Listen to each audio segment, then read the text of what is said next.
Guys আমরা চলে এসেছি যে আজকে কাঁচরাপাড়ায় কাকু কাকিমার বাড়িতে। আর এখানে আজকে রয়েছে মানে এলাহি খাওয়া দাওয়ার আয়োজন, কারণ দেখো। আর এখানে কাকু কাকিমা দুজনই রয়েছে, তোমরা দেখতেই পাচ্ছ। এই যে কাকু রয়েছে, এখানে কাকিমা রয়েছে, আর বাবা ওদিকে অলরেডি বসে পড়েছে স্টার্টার, আর মা আছে। চল শুরু হবে, আমরা এখন খাওয়া দাওয়া করবো। এখানে রয়েছে দেখো 1 2 3 4 5 6 7 8 9 10 রকম আইটেম আছে। 10 রকম এত আইটেম, মানে সকাল থেকে এসে খাওয়া দাওয়া চলছে। তা আমাদের স্পেশাল আইটেম কেজি হচ্ছে কাকিমার হাতের বানানো কাঁচা আমের আমসত্ত্ব, মানে আজকে ওটা এক্সট্রা কাকিমার হাতে বানানো ক্ষীর পায়েস, মানে সবকিছুই দারুণ একদম চলছে।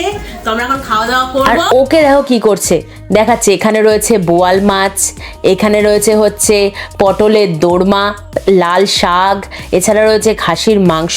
তো সবকিছু দেখানো শুরু করে দেখিয়ে দিল, দিয়ে আমরা সবাই মিলে খাওয়া দাওয়া শুরু করলাম।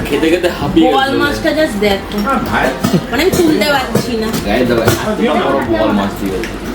মাছটা কি বিশাল হয়েছে, আর সঙ্গে খয়রা কমপ্লিট, এদিকে মাছের মাথা দিয়ে ডাল, তারপর জমে গেছে একদম পুরো ক্ষীর।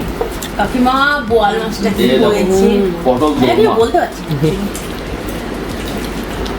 এই সাইডটা দেখো, এখানে দেখো কি বলতো এটা, আটা, এটা হচ্ছে আটা, মুখে লাগানো ছিল ভেতরে। তো এটা দিয়ে স্টাফ একবার খাই, এরকম সর্ষে বোয়াল আমি কোনোদিনও হয়নি।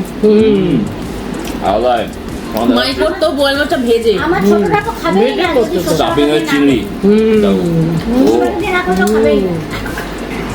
এখানে মাটন আছে, এখনো মাটন ধরিনি, কারণ আমার এখনো চিংড়ি চলছে। আর বাটির পাহাড় হচ্ছে, দুর্ধর্ষ কাকিমা রান্না করে, একদম লাল লাল ঝাল ঝাল মাটন। বাবা কমপ্লিট দেখো,